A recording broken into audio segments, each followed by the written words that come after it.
Hello, world. Welcome to Pardon the Politics Podcast, Season 2, Episode 45. I am your co-host, Jeezy, along with my brother and my partner in politics, Manny. My brother, how you doing on this fine day? Brother, we are here again. Here again.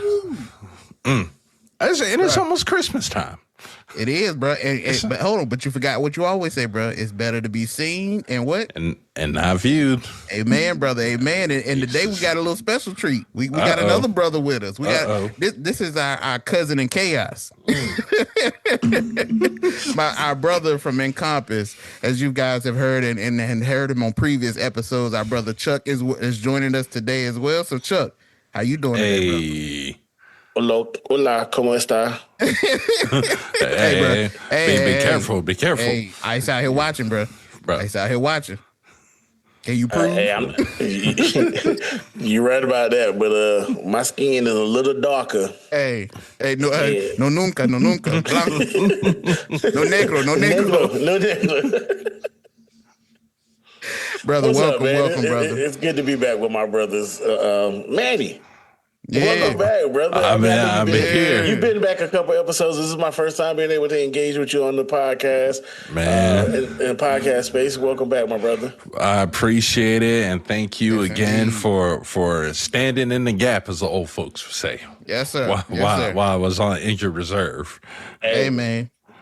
My podcast doors hang on welcome hinges, my brother. There we go. To our listeners, you're in for a treat this evening because we're gonna be flying blind today. Yeah, the holiday is coming, bro. Look, that might be the title of the episode right there. 3 blind mice. But to our listeners, welcome to another episode of Pardon the Politics Podcast. As always, we are excited to have you tune in. Welcome. Find your seat, get comfortable as we try to go through and make sense of the chaos that we see on our political landfill. And as you all know, if you listen, most of the time we can't make sense of it. we try so hard. We try. But if we can't make sense of it, at least you know when you leave here, you're going to leave with a laugh. So that's at least something that we can give you. So before we begin, we know the holidays are approaching. So to all our listeners, happy holidays.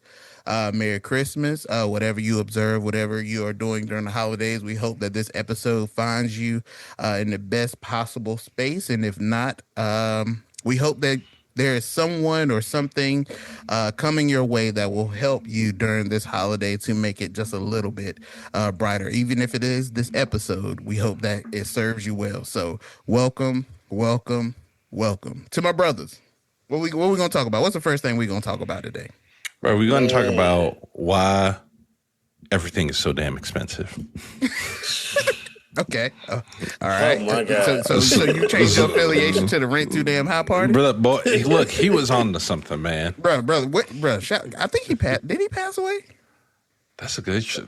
See, I don't want to put like most people do. Bro, I don't want to put nobody in the dirt. You put him in a grave early. Yeah, I don't want to put nobody in the dirt. He been quiet, so I'm assuming. But, for that brother that started the Rent Too Damn High Party, you are needed more than ever in this political landscape because everything indeed is too high. I just wanted to get that off my chest. We can go wherever. We can go wherever. We're gonna talk about that a little bit more later, but to our listeners, I think the first thing we'll talk about is this past Friday on December the 19th, there was a release that happened. Pause. And I don't know if you are like, bro, thank you. That was headed there. That was headed there. But normally Fridays I enjoy because I'm a music connoisseur and I know Fridays, you get your new album, new music release.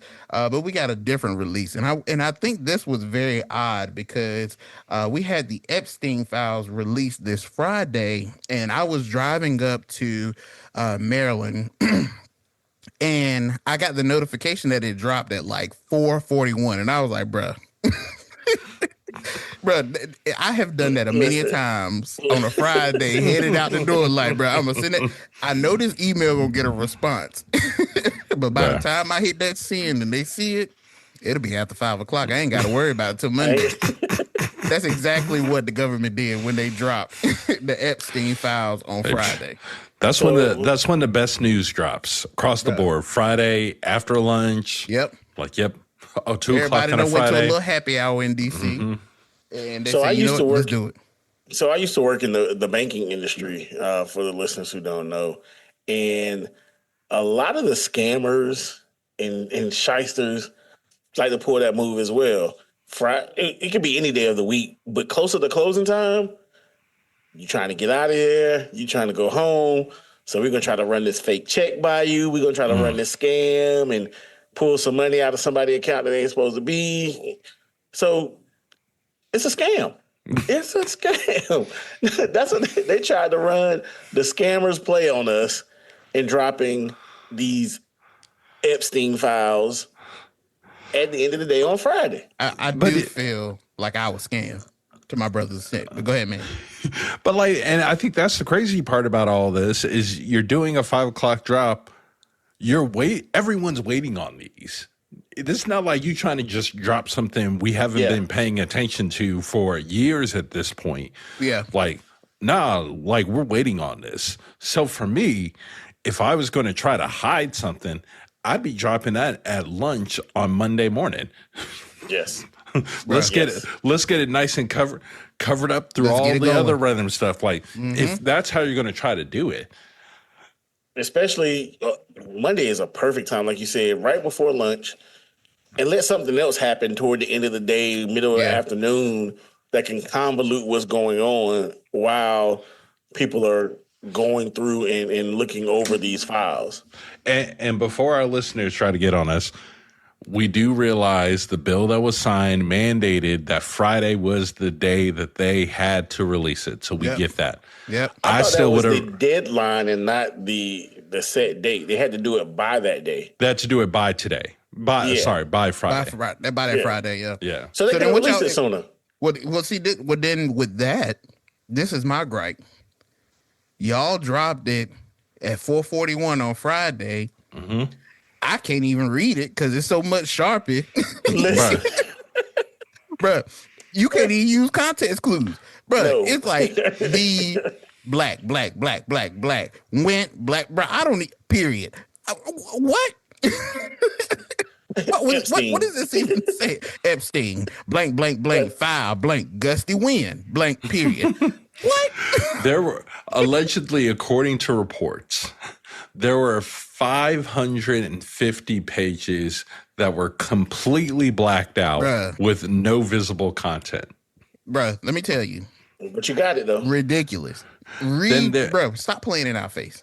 But then there's also in excess of 1,200 victim and relative names that were withheld. Rightfully so.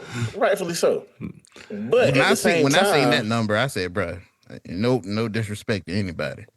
Bruh, Epstein had a lot of wild activity going on, bruh. You got it. Wild. You got that many names? Wild. God, dog. Listen, if I ain't gonna say it, but if 1525 had to drop a redacted list of activity, it would be pretty substantial. There's a lot of y'all that have been very fortunate in life and moved in some spaces that if 1525 released anything that was unredacted, well, your employer will be calling. I think this now is madness, bro. This seems like a fine point to remind everyone that the Pardon the Politics podcast is released for entertainment purposes only. The views and opinions expressed by the individuals on this podcast are those of themselves and represent their thoughts only. Maybe. And possibly. These are just jokes. It's only entertainment. It's only entertainment. But yeah, when you look at this though, what do we gain from this? Hold on, before we move to that one, we talked about the redacted pages. Yeah, we did not talk about the oops, we posted these, but let's take them down. Let's run them back. Oh, yeah. Because we missed something. How did we miss these pages out of these thousands of pages? Like, yeah, it was crazy, man. A couple of the ones I seen that Trump had looked like a Griselda cover. Griselda Blanco. Bruh, I'll tell you somebody who had a good time in some of that stuff that was released. Bill Clinton. Boy. I seen Bill Clinton in the hot tub. I said, yo, bro. Listen, who did not think that Bill Clinton was a party savant? Bruh. He popped up on. So some of our listeners, depending on the age range, depending on what you were looking at back in the early 90s, I think I told y'all before on the podcast, I'm one of the senior individuals in our friend group. I remember Bill Clinton coming on Arsenio Hall with the saxophone. I remember how my elders responded to Bill Clinton being on the saxophone and being on Arsenio Hall. Yep. Everything about that said Bill liked to get down and have a good time. Bruh. Bill always liked to have a good time. Always. Maybe a little too much of a good time. Bill was in the hot tub and the hair was still in perfect form. I said, oh yeah, I already know. This ain't his first rodeo. He said we like to party.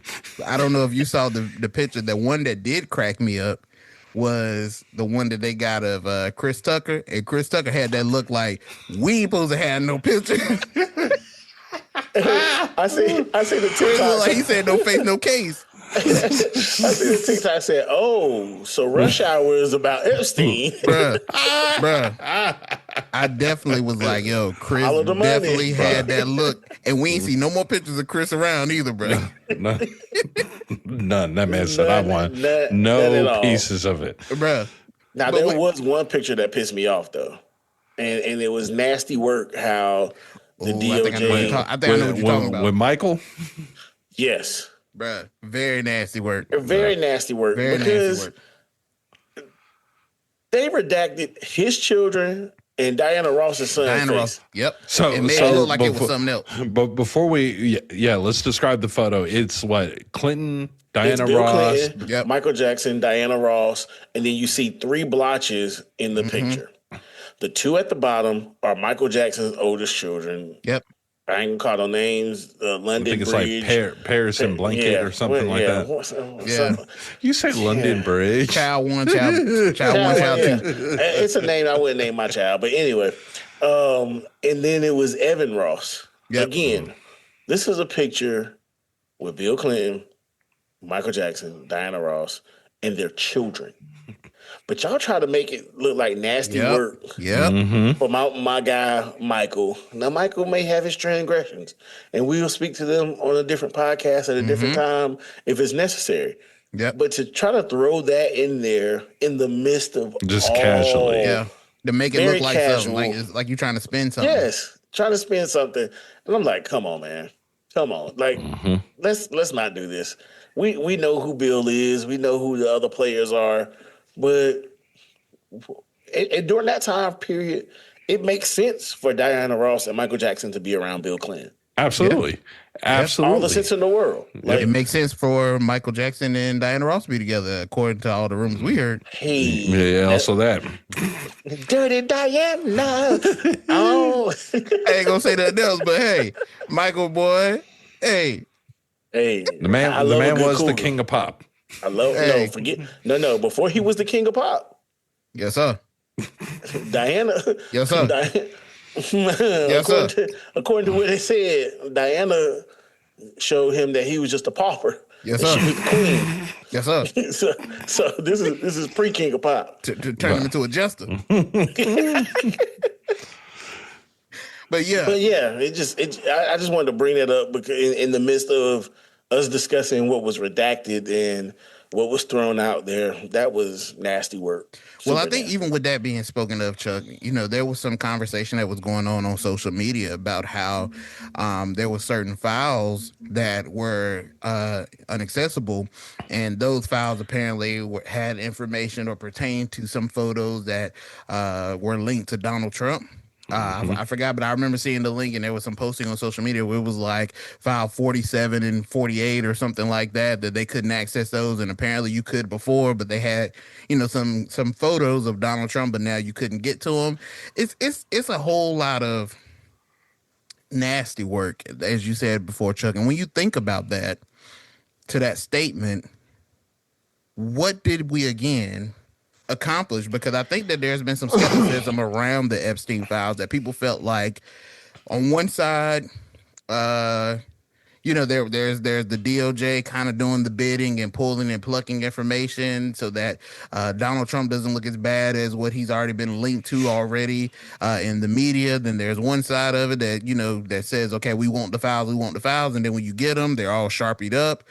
Where are we at, and where are we getting with this release if we still don't really... There's nothing new that's come of this. Well, I think two things. So from my understanding from DOJ, this is the first wave of information. We have more coming. Okay. Second piece is, to add clarity, I think the photo you were talking about is essentially called File 468. It was a picture of Trump, Epstein, Maxwell, and Melania, with Trump and a group full of women. And then there was apparently another file that had inside images from Epstein's New York massage parlor depicting sexualized art. So, and also to what you're speaking to, the photo was like in a desk. Yep. And the picture of a desk and the photos in the desk. And, okay, we're going to assume those women look grown. They look like pageant participants in that picture. But what's real funny is Ty Blanche, U.S. Deputy Attorney Ty Blanche, was on the circuits, the political circuit Sunday morning, lying. Put it plain and simple, lying. No. Not this administration. Right. No. Who would have got away with it if it wasn't for those meddling kids. But lying about those files and, tried to say that victim advocacy groups were not complaining, but putting in requests to pull them down, as if trying to indicate that some of those women in those pictures were victims, when we've had a large array of victims saying, hey, release this information. I mean, with 1,200 people being in this, can you convince me that there is even 10% of people who just wanted their stuff to be pulled out of there and they just wanted nothing to do with this? Yeah, you can convince me. But to your point, Chuck, there's also a very large contingent, or it's been portrayed to us as a large contingent of women who want what happened down Epstein's Diddy Island. Whoa. I'm just chaining accusations. I'm just chaining accusations together. You about to make me get on my Dame Dash. How you gonna put down a brother or the other? But so you have that piece, but then if you, to Jeezy's question as a whole, I already knew it was going to be some mess when I saw how you had to access them. And when I went to the website and said, oh, you're waiting in queue. I'm sorry, what? Bro, why, bro? Why am I waiting in queue to then get to a site where I use the worst Google search capacity to try to what term am I looking for? I don't know. Trump. Wait, there's 2 files out of all this to say Trump? That doesn't seem right. Let me type in Epstein. Okay, there's a whole lot of these. Let me type in Trump. Let me do Trump lowercase. Wait, there's only 2 with him? Let me type Clinton. I got all the stuff for Clinton. You should have typed in Black Bar. Bruh. And you got all the files. Man, listen, you would have got every single file up there. Bruh, but to answer Jeezy, go ahead, man. I'm sorry. No, so... my understanding is that even with this being the first release, a lot of these files we've seen before. So we didn't learn anything groundbreaking. Yeah. It is stuff that we either knew or have theorized up to this point from my standpoint, Chuck? So to answer Jeezy's question, I am not expecting anything at all from this. And quite honestly, I have been over and past the releasing of the Epstein files for a couple of months now. And the reason for that is nothing's going to happen. Yep. There are cowards in Congress who will not step up to the plate to impeach him. There are cowards in Congress who will not penalize the individual outside of Maxwell who already did her bidding to make it comfy for herself. Yep. And quite honestly, it baffles me with the back and forth of there's nothing to see, but there's a woman who got a 20-year prison sentence over these files. There's nothing to see on. Got to be something to see. Got to be something to see. And furthermore, you have the DO joke that has been infiltrated. Chucking his bag, y'all. Because, brother, how do you and the reason I call him the DO joke, because you've placed people in place. The DOJ was meant to be an entity that was put there to protect the rights and fight on a legality standpoint for the Constitution. And you've made it a mob squad. Message. And when going after the likes of James Comey and Letitia James, you tried 3 different times to hit that woman. 3 different times over BS. And it no, it's a woman, bro. It's a woman. Sorry. And it didn't stick any time. It did not went nan time. Teflon James is what she is.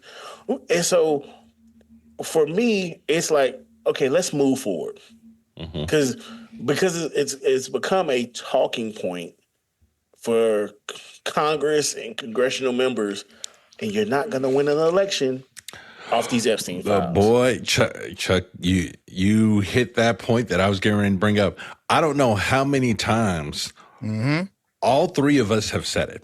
So pick your episode. If the Democrats were dependent, if your plans for how you were going to deal with the Trump administration evolved around the Epstein files being what took him down, you're waiting on a train that's never coming. Done. Because if they cared, he never would have got elected. The first time that man said, "Grab him by the pee." Yep. We are not going to. It would never happen. We are not going to see the true contents of the Epstein files, bruh, for another 80 years. Everybody involved in it gonna be dead and gone. I mean, it's going to be like the JFK files. Yep. I was just about to say, we ain't really seen the true essence of the JFK files. At this point, I don't care. Right. But is that the goal, though? Because that's what I was thinking when Chuck started this. Is it to wear the American people down so much that at a point, you just don't even care no more? Because at some point, nobody cared about the Kennedy files anymore.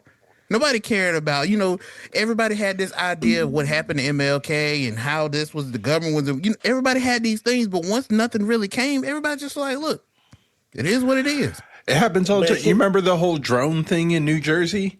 Yep. Yeah.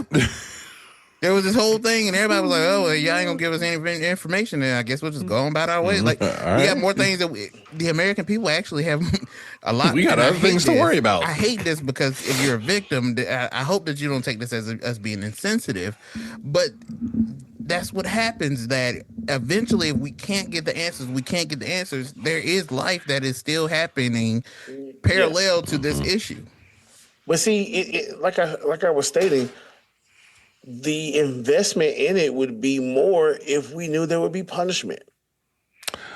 Right. Like now, that's a good point, Chuck.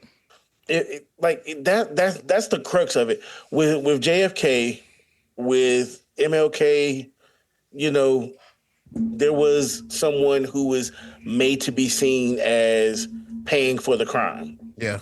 and everything else that we felt about it, everything else that we saw about it was conjecture to some, conspiracy to others, but there was someone who paid for it. Yeah.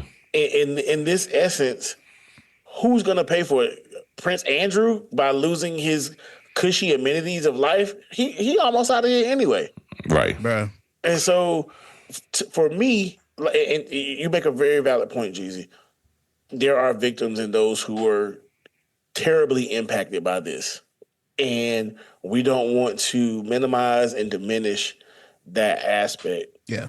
But for this topic to dominate the news cycle the way it does, and there's not going to be any punishment for the actions, mind you, this isn't just, gosh, I can't even think of the term. This isn't just some white collar espionage. Yeah. This is criminal action. Yep. Criminal action. Against minors. Against minors. Yes. Against minors. Who we claim we care about. We claim about dogs and children. Boy. Yeah. So long story short, we learned nothing. We learned nothing, and to Chuck's point, even if we did learn everything, nothing's going to come of it. And that's unfortunate that we live in a society where that is the case, because we see so many other things, and I'm certainly not pitting crime and sin to sin, and comparing, but wrong is wrong for sure. Yeah. And we see so often the extent, the energy, the time, the resources used on so many other things, which are valid issues that need clarity. They need answers. They need closure. But this is something of a magnitude that deserves the utmost. And we see that eventually it's just going to fall flat. Yeah. It's not going to go anywhere. And I feel for the victims. You have victims that stood on Congress and stood and said, hey, we want this release. And man, we talking about kids. They grown folks now.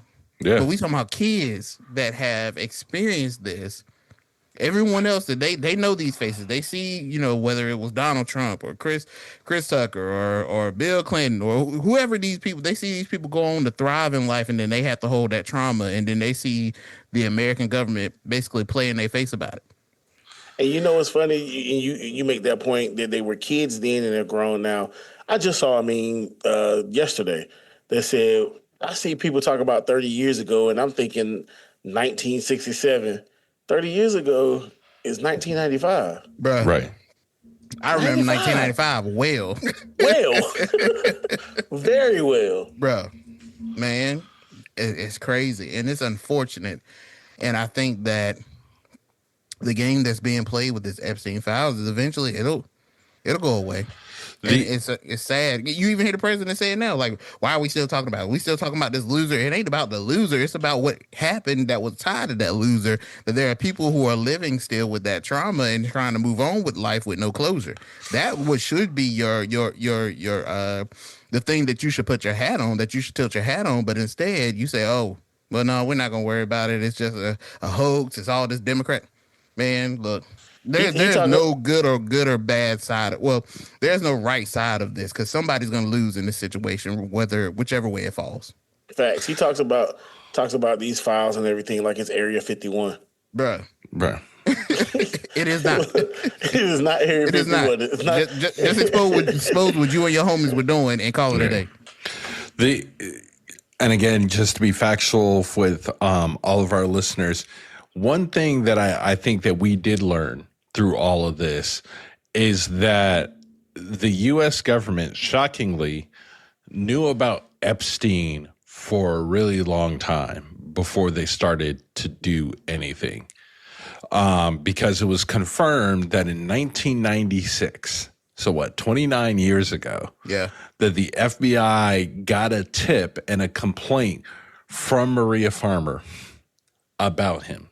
And it was more than a decade before any real movement occurred. Hey, man, hard to do anything about it when all the people that's around you involved too.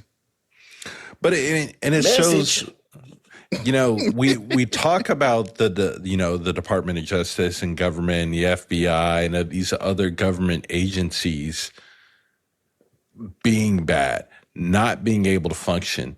1996, that goes through the Clinton administration, the Bush administration, the Obama. There are systemic things that is wrong with our government apparatus. And this is just another key failure that is just, so as much as we talk about Trump being really, really bad at his job, and let me be clear, this man is really not good at the job. Right. He is very not good at his job. Yeah. In vehicles that have very, very little hope of operating effectively anyways. Mm-hmm. So, yeah. Man, I just think that this'll die off. Mm-hmm. It has started to die off. And if you are a victim of whatever heinous activity that happened and that was tied to this individual and powerful leaders that were in connection with them, I'm sorry that if you feel that justice is not served. But we live in a society where that seems to be incapable of happening. And maybe you'll find peace somewhere. That's the only thing I can think of, bro. I was going to let it go, but I can't. Jeez. Uh-oh. I'm starting to see spaceships on me. My question is, where's Anonymous? Have you, bro? He has been. When the last time we seen him, bro? We ain't see this is their. This is look. This is your moment. Finding files. We have you on the team for this very reason.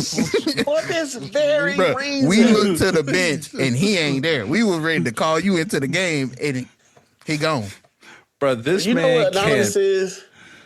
Anonymous is that team manager who, for whatever reason, ain't on the team. But for that one game, we let him suit up. And he come in and hit 4 or 5 threes. Bruh. And we celebrate him. And we turn around and he gone again. I'm with you, Manny. Where's Anonymous? Where's Anonymous? This is their bread and butter. Find documents, release documents. Or if the person who was anonymous worked for the government, they finally found them out, sift them out. I see the triple-double. Bruh, you look for Anonymous. Anonymous gone, bro. For the record, none of us are looking for Anonymous. And we are not government.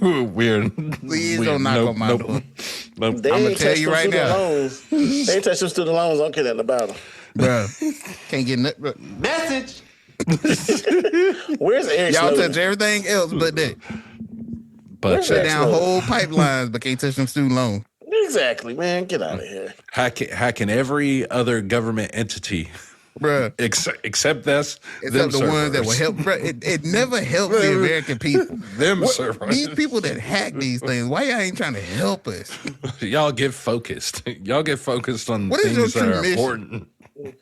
They got all these cyber attacks in all these other areas, but what is truly necessary. Thank you. I don't care about the U.S. Parks website. I don't care that about it. I ain't never been to it. I can't, bro. You shut down the whole network and I can't get no gas, bro. Gas too high and I can't afford it anyway, bro. Well, you ain't help me. How about you go in there and make them dials come down so gas is $1 for like 5 hours and everybody go fill up. Right. That's what a hacker should be doing. Ethical hacking, man. Ethical hacking. Responsible, sensible hacking. Bro, we don't get that. Well, I know somebody else who should have got hacked. Oh Lord! Last week. Whoa! Yeah, whoa! Yeah, oh, bro, yeah. Hold on. First of all, yeah, that was egregious. Whoa! That was egregious. That causes for a moment of silence. All All right, yeah, I'm back. All right. We had to clean the palate on that one. Bro, I had to smell the coffee beans. Coffee beans. Yes, sir. Well, someone that we are very familiar with didn't have such a great week, and decided to hop on TV at prime time and address the nation. Address the nation. So this past week on Wednesday, December the 17th, President Trump decided to do a prime time address to the nation. And what was that? Look, I for one am just shocked that they were able to find a time to do this that didn't conflict with anything else. Oh, but it did. Oh, It but definitely it did. did. It definitely did. The season finale of Survivor. Bro, that's important. That's And important. for me, in my house, we gonna serve the Lord. We had another show. It's called The Floor on Fox. It's a little trivia game show. Were they okay? I've seen The Floor. Yeah, it preempted The Floor and Survivor finale. Well, I think that most people would agree that if you're gonna interrupt my time, make it worth my time. Make it worth my time. If you're gonna get up here and ask me to tune in, then give me something worth tuning into. And President Trump didn't do nothing but, as he always do, lie. Well, what our boy say, Manny? Somebody told a lie one day. Somebody told several lies on that prime time evening. Here's what I want to know. We saw teleprompter Trump, which is definitely. Which is the best version of Trump. If we got more of teleprompter Trump, we might be in a little bit less of a predicament day to day. But yeah, so he was kind of all over the place. He started off talking about the economy, and he claimed that the U.S. is stronger and more respected than ever before. And that we should be expecting a economic boom in 2026. Chuck, what you think?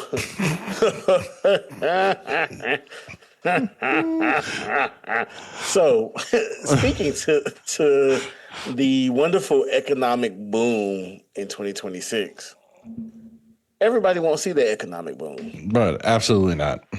Because what y'all don't realize, what he's talking about is the tax cuts and the income tax returns or refunds that some Americans will be getting due to the tax cuts from the big, beautiful bill. That's a big, beautiful mess.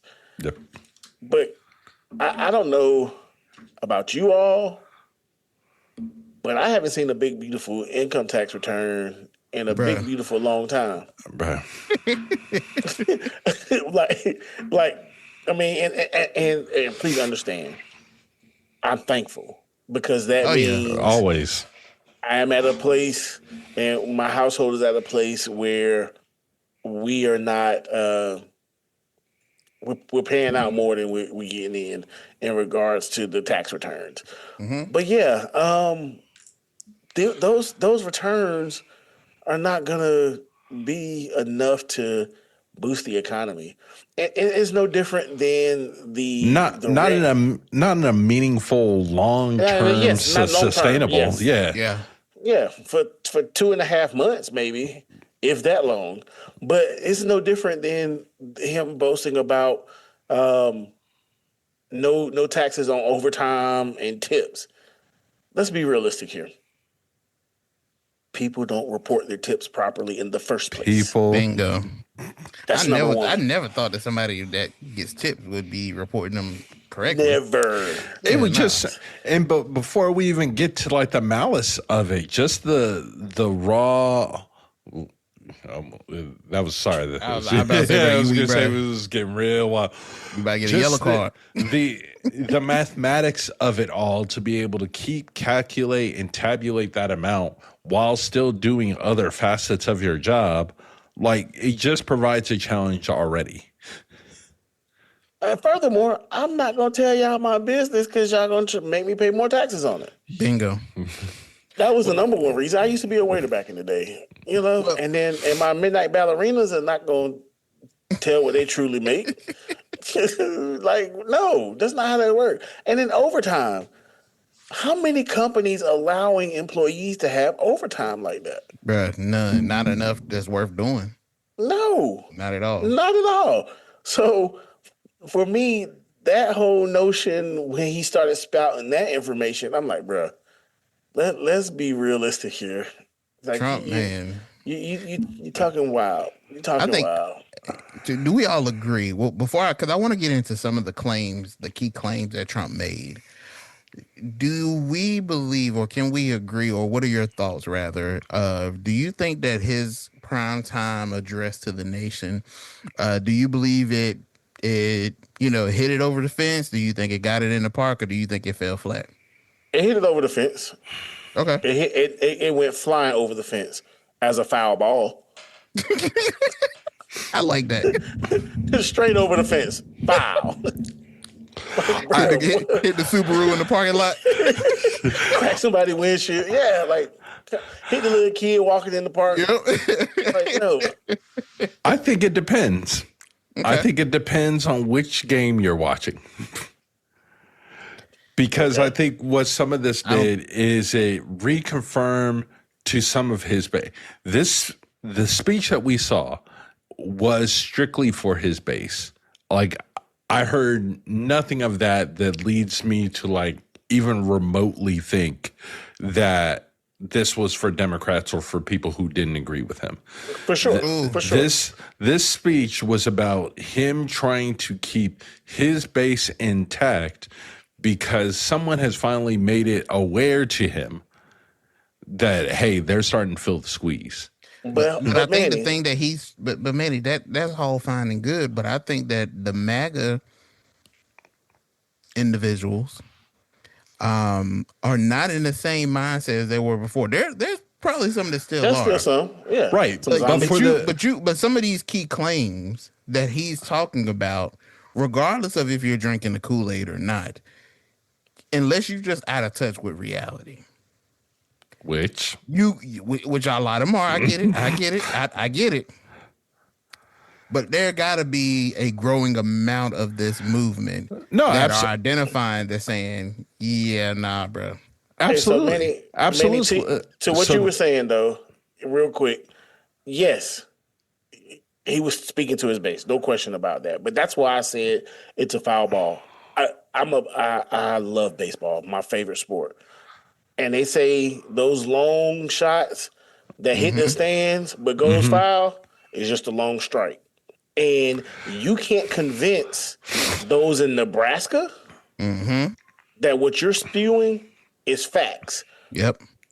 And to your point about his base, those in the Midwest, those in those rural areas who are dealing with the prices going up, losing this, losing that. Yes. He was passionate. But buddy, you're talking about in the future. You're talking about next year. Yeah, I'm dealing with right now. So some of them ain't gonna make it next year. All of these are valid points, and I agree with y'all completely. Just to add to your baseball analogy, I consider this speech, that ball that you hit directly above the foul line posts, and to your point, I think for the people in his base that just needed to be comforted to hear from him saying that he still cares and is focused on these things, I think this speech was very comforting for them. But for the people who actually read the tea leaves, the people who are actually dealing with the farmers, can't pull it back over their eyes. Yes. Those people, while this speech was for them, it probably didn't. It wasn't for them. Yeah. It was for them, but it wasn't for them. I'm with you. I'm with you. Okay. In that regard, I'm with you. That's what I was about to actually say. But yeah, I definitely agree. But I think that the thing for me is that, with some of these key claims, Trump plays a dangerous game coming into 2028 because if he doesn't fix these things, if these things don't become a reality that he speaks of, then where does that leave the movement? Because, when you claim, one of the key claims, economy and cost of living, right? Inflation has stopped. Has inflation stopped? Can't stop, won't stop. Prices across the board are coming down. Is that true? No, it's not. No. Americans can finally get relief at the grocery store and at the pump. Is that true? No. How, I mean, it's all about how you define relief. Now, how do you sorry. Look, I was about to say that, man. Come on now. I was trying to find something there, and I was like, "Yep, nope." But I see, can't spin it. You may have given us a glimpse of what it is to be MAGA, because it's hard to spin. It's hard to spin. If I spin, I'm sorry. Real quick, man. I'll yield the floor back, but I'm gonna tell you why that was so funny to me. So listeners, as you all know, Manny is a registered Republican. Yes. So he has that we love dearly. That we love dearly, and I've known Manny for a long time now. Going on 20 years. I would say almost 20 years.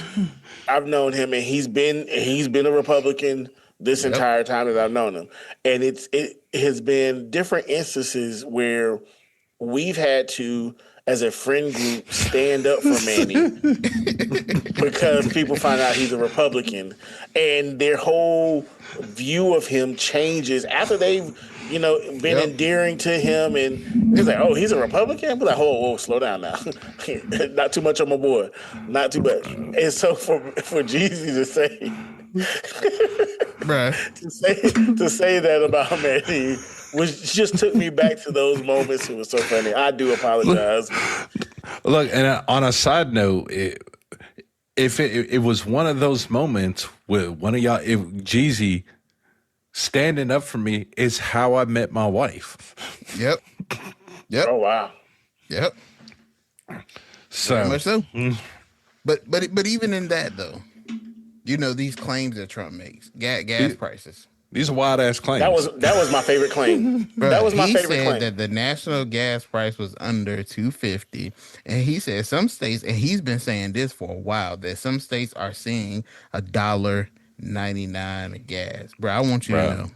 The last time I got a story, and I'm gonna keep it real brief. I remember when I first got my license when I was 16, and there was a gas station down the street from my grandmother's house, and the gas was $1.06.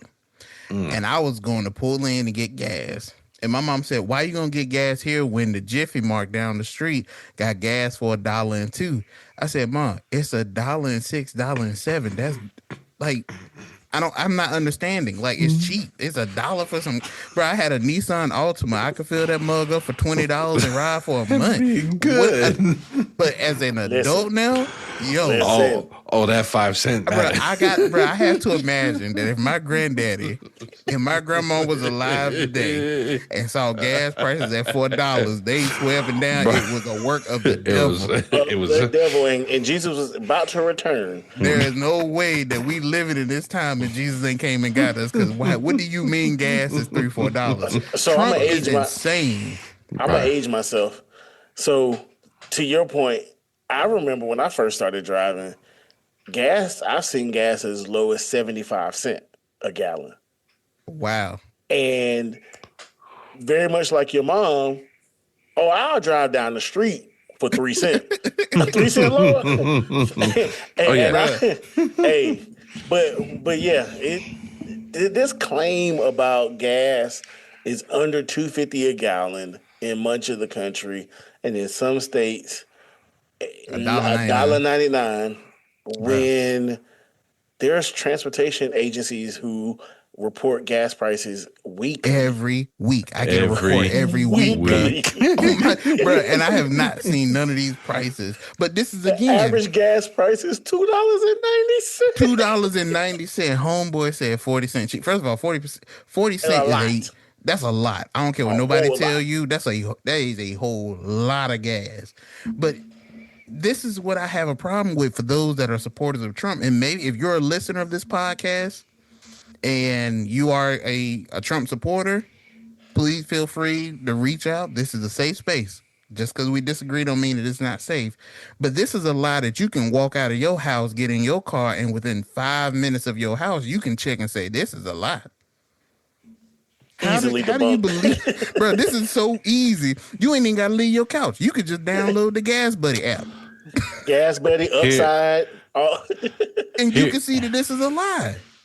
What if, as they're taking Trump around, as he's like Saturday, he was in Rocky Mountain. Oh, bro. No, Friday night, he was in Rocky Mountain. Friday, Saturday. And boy, I want to talk about that. What if, when he lands, they take him on a route and they drive him past gas stations where they have changed the sign to say 225? Then why do we keep catering to this dementia-driven, heavy head sipping, bruised up hand? Food. Like my grandma used to say, you don't call nobody no food. Food. Because we wanted to play games. Bro. Democrats wanted to play games in 2016 and not take something serious. And because Republicans wanted to play around and not stomp out a movement that they should have stomped out in 2010. Welcome, America. That's why we here. We here because of that. Bro, this is ridiculous. And he went even further. And there's so much I can get into about this, but I'm gonna keep it brief. He got on grocery prices. Now all of us go to the grocery store at least once a week. Trump said that prices at the grocery store were back down. They were high up under the Biden administration. Now they're low. And then he pulled out this turkey claim, which I think is terrible because judging by social media, most Americans can't cook a turkey properly. He claimed that turkey prices were down 33%. Now, we're going to, here at Partner Politics Podcast, when we have the opportunity to be factual, will be the price of turkeys are down year over year 16%, but not 33%. Okay, so they are down.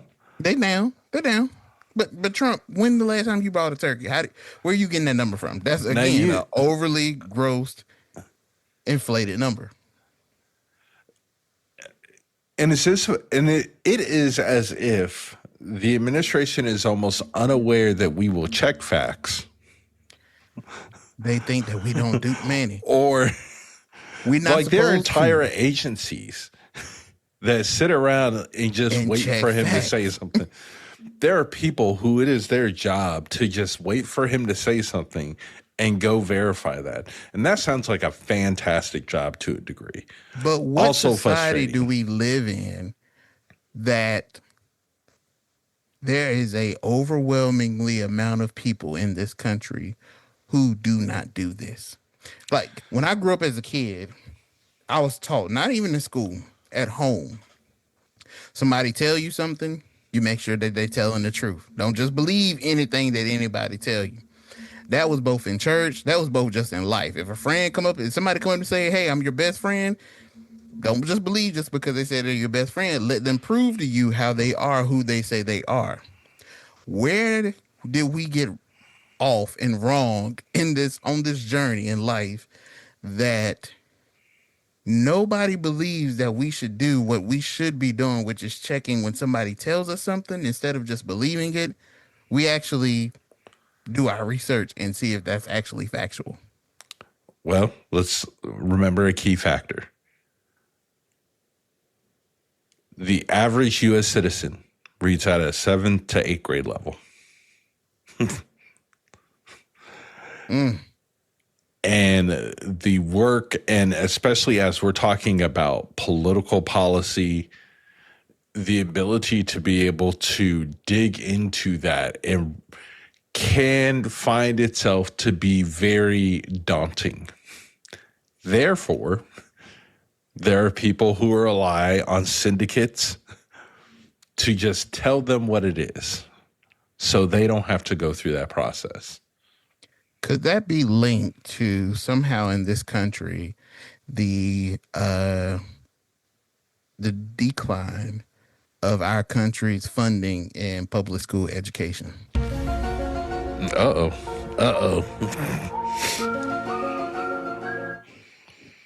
I'm gonna say no. Ooh. Because those idiots were already out of school before they started the starting of the decline, and they raised those dummies that followed up after them. Message. I'm sorry, but I mean there are other things. There are other things that definitely have been impacted by that, like reading comprehension, sensibility, many other areas. But I blame a billionaire. Okay. Which one? Mr. Mark Zuckerberg. I blame him. And the reason I blame him is because you stole those guys' idea. The Winklevosses. See, I'm glad you knew their name because that name is almost Paulsworthy. Bruh. But you stole those brothers' idea, and it devoided an area of checks and balances. And ever since, Facebook has been allowed to be consumed by individuals who do not have a college email address. Bruh. What goes on Facebook Bruh. is gospel. And Terrible. I say that from a standpoint of someone who has to preach to my grandmother weekly. Grandma, just because it's on Facebook don't mean it's real. And so many people eat this up. And it's getting worse and harder it's to getting tell. worse and harder. And then now you got AI in it. And then everybody's talking about everything is AI. Man, y'all don't know the difference between word processor and a digital document, and everything is AI to you. Bro, when somebody be saying, "Oh, is this AI?" I'm like, bro, no, that's a live photo. Like, that's real. Not like that's real. Like it's so draining, the amount of not even disinformation, the belief and lack of fact checking that people do when we are in a time where there's so much information available to us to verify this stuff. I think was it last week maybe, or the week before, y'all was speaking on the pod about having access to verifiable information in the encyclopedias and these stalwarts of information. Yep. To now, Britannica is just somebody's name from that's broken up. Like you knew those encyclopedias were being crafted by people who were the best of the best with knowledge that was very firm and accurate and was not swayed by political view, feelings. No, it was about the integrity of the knowledge. And that's what we've lost as a society. Integrity of knowledge. Yes. It's okay to call stuff wrong. It's okay to say, you don't know what you're talking about. Hey, it's okay to say, hey, you sound like a fool up there. Get off that podium. Well, and that's where you have the weird, Wikipedia paradox. Yeah. Because, as we're coming up through college, Wikipedia is not a real source. But if you look numerically, I think the Britannica Encyclopedia, it was like one out of every 5 or 1/5, some percentage of errors, where in turn Wikipedia was like 1/3 of that. Bro. Because you had a group of people who were focused on making sure the correct and most up-to-date information was available. Bro, that's when you would have volumes, bro. Do you remember, bro? You get an encyclopedia, and that's why you have volume 1, volume 1, bro, because they gotta update that information, and this that is where the integrity of knowledge used to be. To your point, Manny, with Wikipedia, I'm not even gonna sit here and explain why, but I was looking at online on Google of how old Pam Oliver was.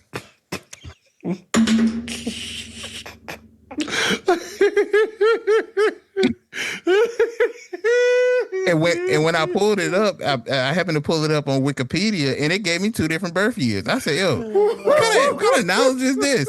How can I accurately confirm that she's the vampire from Brooklyn if I can't even?"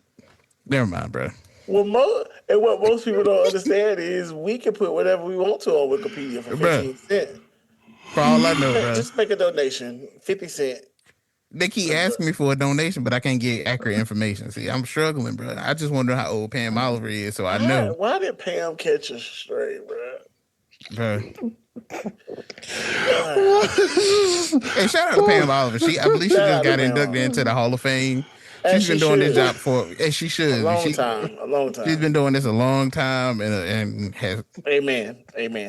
Bro, Godspeed, Pam Oliver. And you continue to do the work. Pam ain't do nothing. He just nothing to that. Ka-tow. I had to explain why I was doing what I was doing, bro. Oh boy! But yeah, it's sad that we are at such a juncture in society where the integrity of our information, not only is it compromised, but it seems like there's a lack of wanting to be accurate. Yeah. But everyone wants to be first, though. Complete disregard. Yes. But want to be first and want to be right. And it used to be a point, bro, where even if you were wrong, you would come back and say, "Hey, look, we were wrong in this." Nah, you don't even get that. Before we move on, I just want to ask one of those that are of the MAGA type and a Trump supporter. He made this claim on drug prices, and I would love for you to reach out to the pod and explain it to us. But he said that drug prices were slashed by 400 to 600%. Now, your challenge and your homework I'm giving, if you believe this claim. Hold on, Jeezy. We just spoke on being accurate. Okay. You have to quote that man accurately. Yes, sir. He said slash prices on drugs and pharmaceuticals by as much as 400, 500, and even. And even. Thank you. You gotta get that. You gotta get that. Yeah, you gotta get that in there. But wait, there's more. 600%. So for those of you that digested this and believed it to be truth, I would love for you to reach out to the pod and let us know from a percentage perspective how that is mathematically possible. And if it is, and you can prove it, I need to go to my local CVS because I believe if that is true, they owe me money. Right. CVS owe me money. They owe me money. Walgreens definitely owe me some money, bro. Look, my baby girl got medication. My wife got it. Somebody owed me money. Because last I checked, I think I've actually been paying more. So then we definitely got a problem. But yeah. Man, I went to go get an inhaler, and they told me $137. Ooh, Jesus Christ. For an inhaler with insurance. I feel bad now because I get pissed off when I got to pay $30 for Jasmine. I'm like, bro, this little thing right here, this little puff of air y'all got in there. Hey, but free. when I was in the hospital having surgery, I got fentanyl for like $24 according to the breakdown. Hey, the way you talk, bro, that's the third time that you've mentioned it in 3 different episodes. That fit touch your soul, bro. If I see you in a fit, we're gonna have a conversation. Speaking of fentanyl, well, you ain't got to worry about that because the way they keep seizing all these vessels and blowing these boats up, I want to know where the fent numbers at. Because the way that y'all keep doing all this stuff at the border, y'all done got all these people out the country. Trump said in the address that they done got 25 million immigrants out of here, bro. The number should be down. I should see nobody on fent no more. That CNN alert came across early on Sunday talking about the U.S. is pursuing a tanker ship. Bro, let me tell you something. in international waters. What I tell them last week, man, stay out them waters. Stay out them waters. Stay out them waters. I ain't deep sea diving. I ain't deep sea fishing. Bruh, stay out them waters because I'm telling you, the U.S. is coming for you. If it ain't on land, I ain't going. Bruh, I ain't going. We going to where? I'm not even going to the beach at this point because I don't know when they going to just do Bay of Pigs and come up in Venezuela. Not Bay of Pigs. And come up on Venezuela. Nah, bro. Bro, we keep playing games like we're about to do it like at any moment. At any Trump moment, want that moment, bro. But at any rate, if you watch that address, so we can close this out. If you watch that address and you believed any of it, Merry Christmas and a Happy New Year. That's what the Lord want me to say. Happy Hanukkah and a Happy Kwanzaa. Yes, yeah. But at this point in the episode, we would generally bring to you our pickle of the week. But we were talking in pre-production, and I mean, at this point, we all about pickles. So I think that. Whoa. Moment of silence. We don't have a pickle for the week because everybody going through something and somebody going through everything and everything going through everybody. So let's just, at this point, it's Christmas. The holiday is here. The holiday is here. And let's just hopefully enjoy this as we go into 2026. That I hope that you're, as we said in previous episode, I hope that you're with your family. I hope that you're having some type of joy, some type of peace. We were talking earlier before the episode started, and when you have a president that's talking about affordability, I was speaking to Brother Chuck about how, I was at Target earlier, and I hope that don't get me in trouble with the community. Are we still? Yes. I believe we are, sir. Yeah. I was at a location earlier today. Looking for a dog. Of the shopping variety. I'm about to get myself canceled. Don't even know it, bro. But, I was telling my brother Chuck about, before in the past, I've seen people, the parking lots are packed. The lines are long. There's people everywhere, trying to find this and that for their loved ones. But one thing that I noticed this year was that there's a lot of traffic, but the bags are light. Mm-hmm.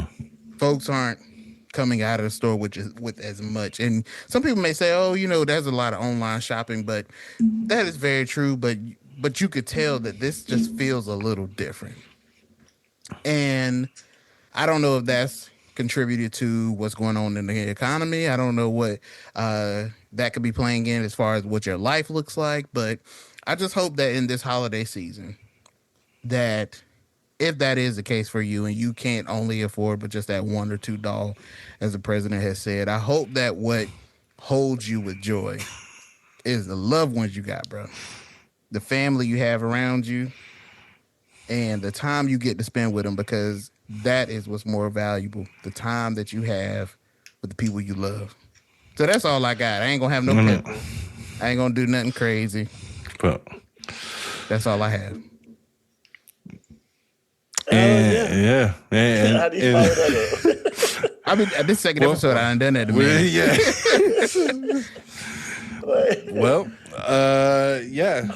For our listeners, let's keep in mind the reason of the season, though. It is the birth and the coming to earth of our Lord and Savior Jesus Christ, and amongst everything, Chuck, I think it's one of the things that you've said to us the most that I keep in mind, minus the BS. Life is great. Life's great. And God has afforded us all a special opportunity to be going and living on this rock all here at the same time. So let's use that moment to love and care and treat one another with love and respect. And now, moving on from that, before we'd be remiss if we left this show and did not point out that it has finally happened. Uh-oh. Jake Paul got knocked out. Oh, bro. I'm mad that I fell asleep and didn't see it in real time. Not only did Jake Paul get knocked out, but Andrew Tate got beat up too. Bro, he got by a dude that got beat. He got beat down before in his first fight. Mm-hmm. Yes. So maybe the world's starting to heal. It could be, bro. Maybe the world is starting to heal. People who talk, turning, bro. People who talk too much and say reckless things are getting punched in the face. The most satisfying thing, and for me, I still, with this Jake Paul, Joshua, Anthony Joshua, whatever your name, two first names. Yeah, two first names. Two first names. Yeah, but with this fight, I still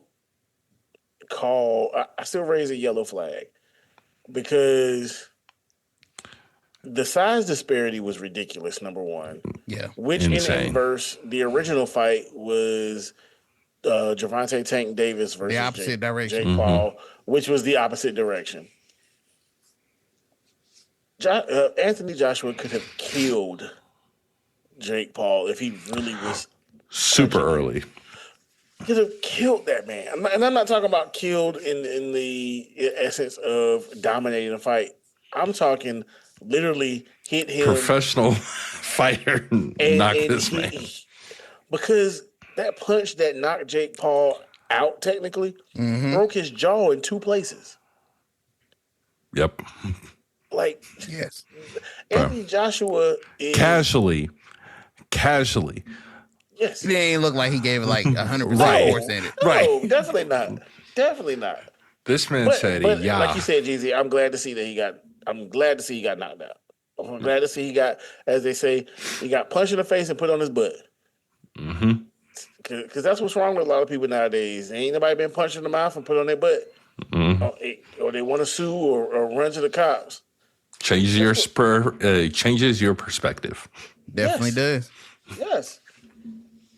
But yeah, that great point, Manny. That was very satisfying. As well as this college football playoff season is going to be very interesting. Man. Very interesting. JMU, you let me down. You let me down. I thought you was going to shake things up, but take down Oregon. For chaos. You know, I know you were. Mm-hmm. Always call me Dr. Doom. I'm ready for chaos. Bruh, at all times, as long as it's not involving one of my teams. That's unless they're the purveyor of the chaos. Fact. But yeah, I'm always calling for chaos. Always. Hey man, we'll see what happens. But at any rate, on this episode, I just want to say, guys, I'm thankful for y'all. I'm thankful for this podcast. I'm thankful for y'all too. In this holiday season, man. Merry Christmas and happy holidays to the pod, man. Yes. Hey man, we have done as good as we could possibly do with holding this thing down, and we thank our listeners for tuning in, being a part of our community, and it's been a joy. It really has to do this with my brothers, even in the absence of Manny, with Chuck. I mean, it's just been a joy, and we thank you, listeners, for just tuning in and lending us your ear for the hour to between 2 hours that we bring these episodes for. So, if nothing else further, man, do we have any spotlights? Or no, yeah, everyone enjoy Christmas. Okay. Enjoy Christmas. I'll give you a spotlight. There we go. Okay, Chuck, what you got? My spotlight is take time to look into and invest in your family. Okay. Put the spotlight on you and your people. Like, to Manny's point, it's Christmas. It's for those who are without loved ones. I say often, you don't pick your kin, but you can pick your family. And find you someone to love on, and family is what you make it. And to Jeezy's point of thankful for the pod, these guys, we have years of time in each other's presence and time in each other's lives. They are family for me, and vice versa. And so enjoy your family, enjoy yourself, and in those moments where you feel alone, find solace in an area where you know you are loved. There's somebody who can give you some comfort and some love. And if not, hit us up on the social. Hey. We'll show you some love. We'll show you some love. That's the best way to close it out, Chuck, because at Pardon the Politics, that's what we always say. If don't nobody love you, just know the boys here at the pod, we love you. So, if nothing else further, brothers, all hearts and minds clear. This is the conclusion of our episode. We hope it finds you in the best spirit possible, and we will see you at the next episode. Take care, world. Peace. All right.